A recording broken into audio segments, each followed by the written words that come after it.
The abandoned. The darkness of space had never felt so absolute. Captain Maya Chen stared at the oxygen readout on her battered escape pod's control panel. 17 hours remaining. The dim emergency lighting cast everything in a blood-red glow that pulsed with the failing power system, matching the throbbing pain in her left shoulder where shrapnel had torn through her flight suit. They had left her here to die. The Earth Defense Fleet, her fleet, had abandoned her without hesitation when the Sylphian warships emerged from the nebula. Her own commanding officer, Admiral Avar Costa, had given the order to jump to FTL, leaving Maya's damaged fighter behind. She had heard his words clearly through the comms. Acceptable losses. She knew the risks. Maya had managed to eject just before her fighter exploded, the escape pod tumbling into the void. Now she floated in nothingness, a speck of human life in a sea of stars that cared nothing for her fate. The pod's communication array had been damaged in the ejection. She had tried for hours to repair it, her fingers numb from the cold as the pod's heating systems gradually failed. Her distress beacon was transmitting, but there was no one left to hear it in this forgotten corner of space. Maya leaned her head back against the cold metal wall, watching her breath mist in the increasingly frigid air. Her 20-year career in the Earth Defense Fleet had ended with betrayal. All the medals, the commendations, the lives she had saved, none of it had mattered when Costa made his calculation. Acceptable losses, she whispered, her voice sounding hollow in the silent pod. A sudden jolt rocked the pod, setting off a new array of warnings on the control panel. Maya pulled herself forward, wincing as pain shot through her injured shoulder. The external sensors showed nothing, but the pod was definitely moving, being pulled by something. At first, she thought it might be a tractor beam from a rescue ship. Had someone heard her distress call after all? Hope flickered briefly before dying. No Earth ship could have responded this quickly, and the Sylphians never took prisoners. The pod's external cameras were offline, leaving her blind to whatever was happening outside. All she knew was that the pod was accelerating, moving faster than any tractor beam could pull it. The G-forces pressed her against her seat as the pod rattled violently. Then, just as suddenly, everything went still. The control panel lights flickered and died, plunging her into total darkness for a moment before a soft blue glow began to seep through the seams of the pod's hull. The temperature, which had been steadily dropping, began to rise. Maya unstrapped herself from the seat, her hand instinctively reaching for the sidearm at her hip standard issue, almost certainly useless against whatever had captured her pod, but comforting nonetheless. A hissing sound came from the pod's hatch as the pressure equalized with something outside. The hatch swung open on its own, revealing not the cold vacuum of space, but a vast chamber bathed in the same soft blue light that had seeped into her pod. The chamber was massive, with walls that seemed to shift and flow like liquid metal. In the center stood what appeared to be a control console, but unlike any human design she had ever seen. It was crystalline, with structures that branched upward like a tree made of light. "Hello," Maya called out, her voice echoing in the chamber. There was no answer, but the crystalline structure pulsed brighter in response to her voice. Maya stepped out of the pod, her boots touching a floor that felt strangely warm and almost soft beneath her feet. The air was breathable, more than breathable. It felt rich and somehow cleaner than anything she had experienced before. As she approached the crystalline structure, images began to form within it.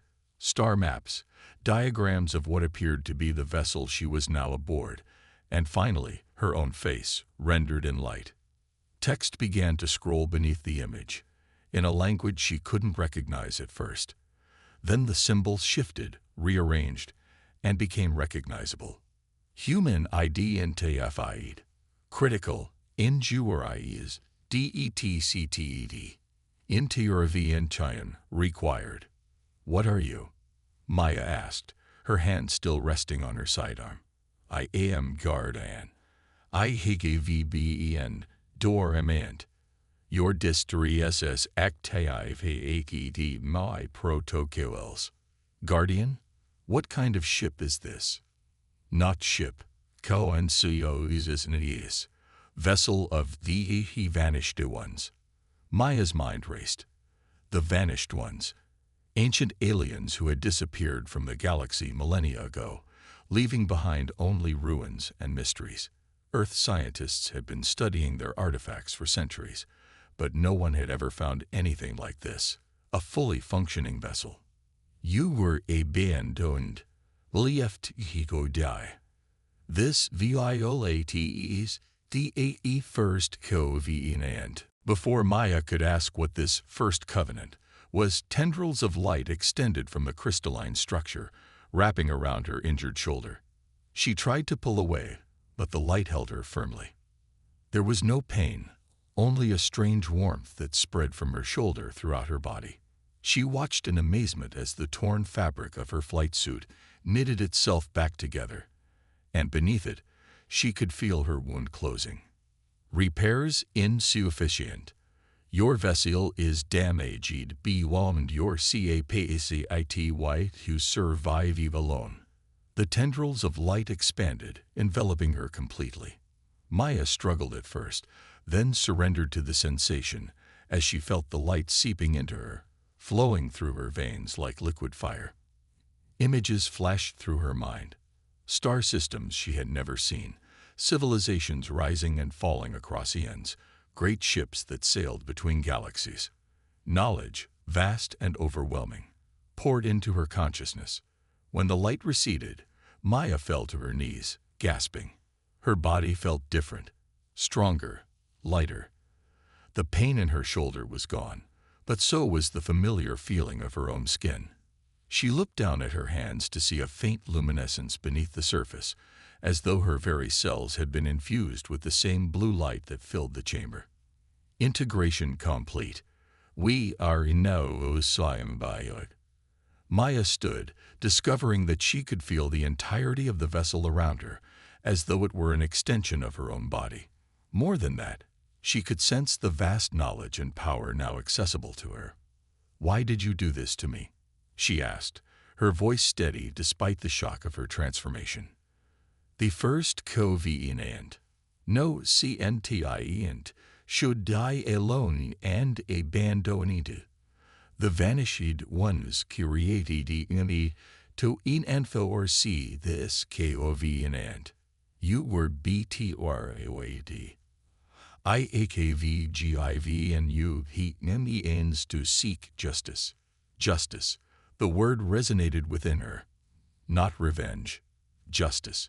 There was a difference, and now, with the wisdom of the Guardian flowing through her mind, she understood the distinction clearly. Maya reached out mentally, and the vessel responded to her thoughts, systems activating as panels of light appeared in the air around her. Through them, she could see the space outside. The nebula where that Scythian ambush had occurred was now distant, a smudge of color against the black. How long was I unconscious during the integration? CVNT in Earth days. Your physical form required extensivmodification to HCCEPTVs, bioses. 17 days. The fleet would be long gone, returned to Earth, probably reporting her as killed in action. Admiral Costo would have filed his report, citing the necessity of sacrifice for the greater good. No one would question it. It was war, after all, and war demanded casualties. But as she interfaced with the Guardian systems, Maya discovered something unexpected. She was not the first to be abandoned. The Guardian had been monitoring human communications for decades, silently observing a pattern. Soldiers left behind in hopeless situations. Civilians on colony worlds evacuated in secret, while their governments claimed rescue was impossible. Entire ships sacrificed to save others deemed more valuable. There were others like her, many others, and some of them were still alive. Maya accessed the vessel's communication systems, finding them far more powerful than anything in Earth's arsenal. She could send a message that would reach across vast distances without relying on the convoy network that Earth Command monitored. She crafted a simple message, encoded in a format that only military personnel would recognize. You are not forgotten. You were not acceptable losses. I am coming. Captain Maya Chen, formerly of Earth Defense Fleet, now of the Guardian. She sent the message, directing it toward the distant outposts where abandoned soldiers might still be clinging to life, toward the colonies that Earth had written off as lost causes. Within hours, responses began to trickle in. This is Sergeant Davi Okafor, left on Proxima II 6 months ago, when Command deemed evacuation too risky. I'm still here, still fighting. Lieutenant Zhou Huang, stranded on Research Station Gamma 7 after equipment failure, cut us off from the main facility. There are 12 of us left. We've been waiting for someone to hear us. Colonel James Winters. My squadron was sacrificed as a diversion in the Battle of Ta City. I've been hiding in the debris field for 3 years. Thought everyone had forgotten us. Message after message, each one a life that Earth Command had deemed expendable. As Maya read them, she felt the Guardian responding to her anger and resolve, the vessel's systems aligning with her purpose. They need to be rescued, she said aloud. We will find them. Then, we will seek justice. Maya nodded, feeling the power of the vessel surging in response to her determination. The star charts before her highlighted the locations of each distress call, plotting the most efficient course to reach them all. The first stop would be Proxima II, where Sergeant Okafor was still fighting a one-man guerrilla war against Scythian forces. The Guardian could reach it in days rather than the weeks it would take an Earth vessel. As the Guardian accelerated, its engines bending space in ways human science had never achieved, Maya allowed herself a moment of reflection. She had been a loyal soldier, believing in Earth Command's vision of humanity united against external threats. Now she saw the corruption beneath that vision. The cold calculations, the sacrifices of the few, always the same few, to protect the privileged. When she reached Proxima II and found Sergeant Okafor, he didn't recognize her at first. The symbiosis with the Guardian had changed her. Her skin had the same subtle luminescence as the vessel's walls, and her eyes reflected the stars in ways no human eye should. But when she told him her story, he understood immediately. He had seen the same callousness, the same disregard for those deemed expendable. They left us all to die, he said simply. But we didn't die, Maya replied. And now we're going back. One by one, they gathered the abandoned, the forgotten, the sacrificed. Each rescue strengthened their resolve, and each survivor brought knowledge and skills that enhanced their growing fleet.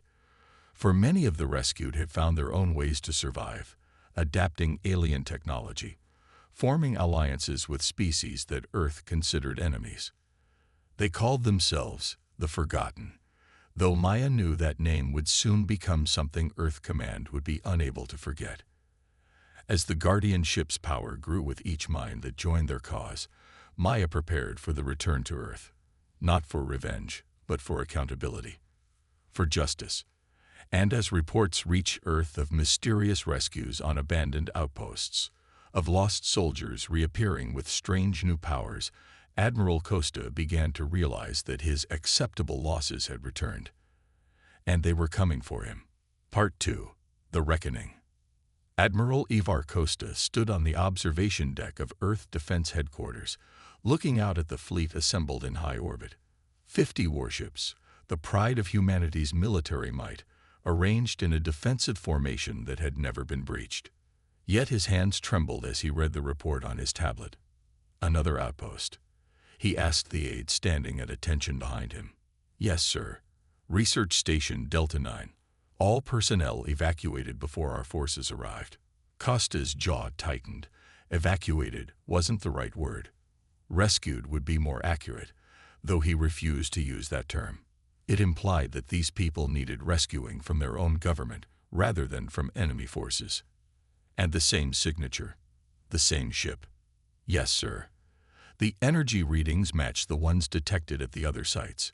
Whatever this vessel is, it's not in our database or any Allied fleet registries. Costa dismissed the aide with a curt nod, returning his gaze to the fleet outside. For 3 months now, someone had been systematically visiting every location where Earth Command had been forced to make difficult decisions.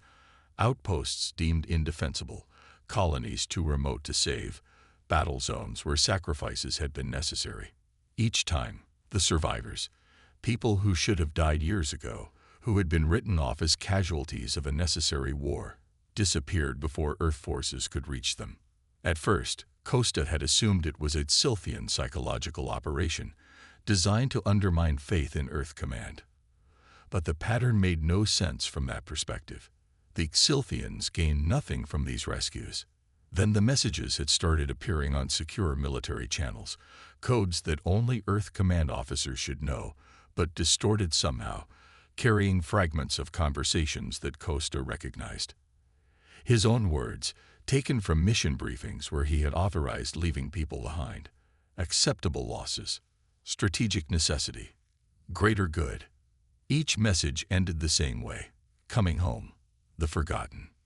Costa had increased security throughout the system, had every ship's transponder checked and rechecked, had communication protocols tightened to prevent further infiltration. None of it had stopped the messages. The latest one had been the most disturbing.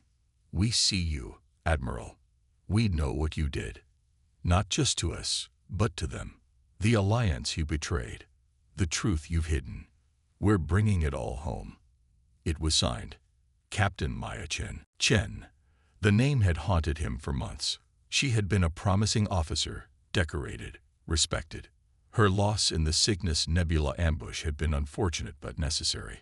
The fleet had been outgunned, and staying to rescue one pilot would have risked the entire battle group. That was the calculation he had made. The calculation that Earth Command had always made. Some must be sacrificed so the many could survive. But Chen was dead. He had seen her fighter explode himself. No one could have survived that. His tablet pinged with a priority alert. A ship had appeared at the edge of the solar system, bypassing all the early warning systems. It was massive, unlike anything in Earth's records, with a hull that seemed to shift between solid matter and pure energy. And it was not alone. Smaller vessels surrounded it, some clearly of Earth design, though modified beyond recognition, others of alien manufacture, including ships that appeared to be Sylphian. The impossible fleet accelerated toward Earth, ignoring all hails and warnings. When the Earth Defense Fleet moved to intercept, the smaller vessels scattered in a carefully choreographed maneuver, revealing the massive central ship, and then it simply vanished. Not at faster-than-light speeds, not with any recognizable stealth technology. It was there one moment and gone the next, confounding every sensor in the fleet. Alarms blared throughout the headquarters. Costa rushed to the command center, where officers scrambled to make sense of the readings. "Where did it go?" he demanded. "Unknown, sir. We can't track it. The other vessels are still approaching, but they're maintaining distance, just outside weapons range." Before Costa could issue further orders, every screen in the command center flickered and went black. Then a face appeared, a woman's face, but not entirely human. Her skin had an ethereal luminescence, and her eyes reflected stars that weren't visible in Earth's sky. "Hello, Admiral," said Captain Maya Chen. "It's been a while." Costa felt the blood drain from his face. "This is impossible. You're dead." "Abandoned," she corrected. "Not dead. There's a difference, though I don't expect you to understand it. Whatever grudge you have against Earth Command, this is not the way to address it. Stand down and surrender your vessels, and I promise you'll receive a fair hearing." Chen laughed, the sound echoing strangely through the command center speakers. "A fair hearing? From the same people who left us to die? I don't think so, Admiral. But you're right about one thing. This isn't about a grudge. It's about truth." The image changed, showing what appeared to be a diplomatic meeting. Costa recognized himself at the table, along with other high-ranking Earth officials. Across from them sat representatives of the Sylphians, their chitinous exoskeletons gleaming under the conference room lights. For 10 years, Chen's voice continued, Humanity has been fed the story that the Scythians attacked us unprovoked, that they're mindless conquerors bent on our extinction. That's why we've sacrificed so much, so many lives, so many colonies, all to stop the Scythian threat. The recording showed Costa shaking hands, or what passed for hands, with the Scythian delegation leader. But that's not true, is it, Admiral? The war didn't start because they attacked us. It started because Earth Command needed a war. Murmurs spread through the command center as the recording continued, showing Costa and the other officials discussing terms with the Scythians. Terms for allowing Earth ships to traverse Scythian space in exchange for certain resource rights. You negotiated with them, Chen said. Made deals, and then deliberately broke those deals when you found something more valuable in their territory. Something you thought was worth starting a war over. Costa lunged for the emergency communications panel, but it too was locked under Chen's control. This is classified information. Whoever is viewing this will be charged with treason. The Forgotten can't commit treason, Admiral. We're already dead, according to your records. The image shifted again, showing a desolate planet with massive excavation sites. Huge crystalline structures were being loaded onto Earth vessels. The vanished ones left more than ruins, Chen continued. They left technology. Technology that Earth Command discovered in Scythian space. Technology you were willing to sacrifice millions of lives to obtain, including mine. Costa looked around the command center, at the faces of his officers, seeing shock and confusion giving way to anger. You don't understand, he said, addressing both Chen and his own staff. The technology was too important to leave in alien hands. If the Scythians had accessed it first, they had no interest in it, Chen interrupted. Their treaties explicitly protected the ruins of the vanished ones as sacred sites. You knew that when you violated their space to excavate those sites. Outside, the Earth Defense Fleet remained frozen in position, unable to target the vanished ship or engage the scattered vessels just beyond their range. And here's the final truth, Admiral. The technology you sought. The technology of the vanished ones. It wasn't a weapon. It wasn't a power source. It was consciousness, preservation of mind, of ethics, of accountability across eons. The massive ship reappeared, now directly above Earth Defense Headquarters, its hull shimmering with blue light that penetrated the station's shields as if they didn't exist. The vanished ones didn't disappear, Chen said. They evolved beyond physical form. And they left Guardians behind. Guardians programmed with one primary directive: protect all sentient life, regardless of origin. The blue light intensified, flowing through the walls of the headquarters like water. Guardians like the one that found me when you left me to die. The one that showed me the truth about this war. The one that helped me find others like me, human and Scythian alike, all abandoned by leaders who saw them as expendable.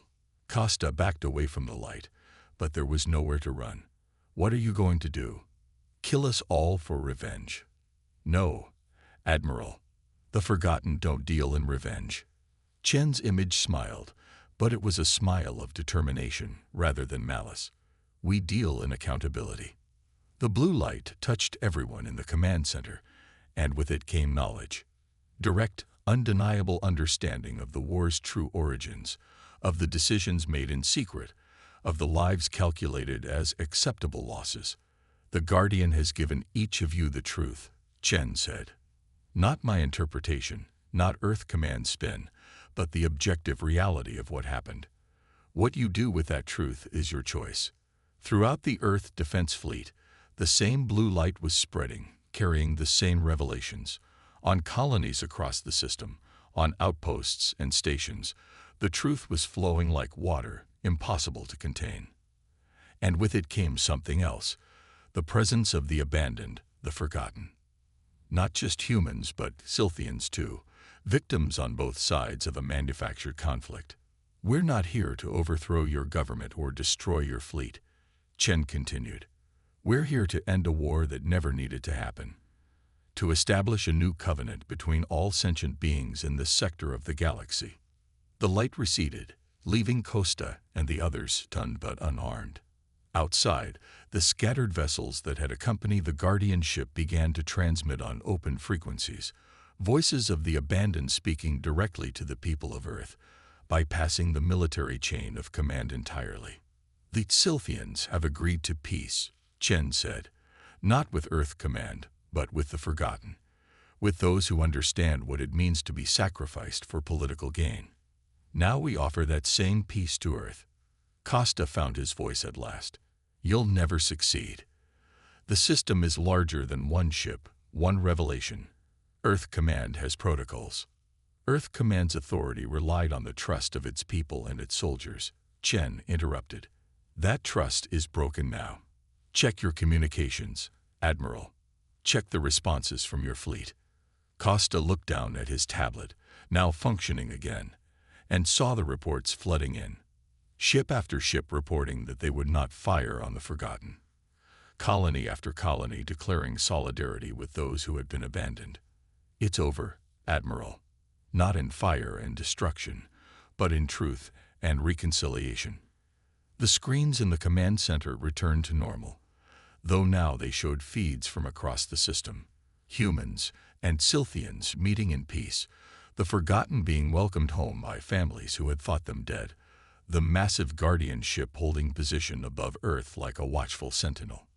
Within days, the Provisional Earth government had formally acknowledged the deception that had led to the war and opened direct diplomatic channels with its Sylphian hives. The Forgotten, led by Maya Chen, became the neutral mediators in the negotiations, their unique perspective, having been abandoned by both societies yet choosing reconciliation over vengeance, giving them moral authority that neither side could dismiss. Costa and others responsible for the war's inception faced tribunals, not with the aim of punishment but of truth. Some accepted their accountability. Others, like Costa, refused to acknowledge that they had done anything wrong, insisting that their actions had been necessary for Earth's survival. But necessity was no longer an acceptable justification for abandoning the vulnerable. The first covenant of the vanished ones, brought back to life through the Guardian and its symbiosis with Maya Chen, became the foundation of a new interstellar accord. No sentient being shall be abandoned. No life shall be calculated as acceptable loss. We rise together or fall alone. As Maya stood on the observation deck of the Guardian ship, looking down at Earth, still home, despite everything, she felt the presence of all those who had been forgotten, now remembered and honored. Humans and Sylphians and other species who had joined the Forgotten, all united by the experience of abandonment and the choice to build something new from that trauma. "Was this what you intended?" she asked, speaking to the consciousness of the Guardian that now shared her mind. The vanished ones did not DTORMINE. They created foisasibility. You chose das payde. Maya nodded, watching as ships from Earth and its Sylphian hives approached the Guardian, not in battle formation, but in ceremonial escort, the first joint patrol of the new accord. "They left us to die," she said, echoing the words she had spoken to Sergeant Okafor when this journey began. "But we didn't die. And now, no one shall be forgotten." Maya smiled, her luminescent skin reflecting the light of distant stars. No one left behind. Ever again. The Guardian ship pulsed with blue light, a beacon visible across the solar system. Not a warning, but a promise.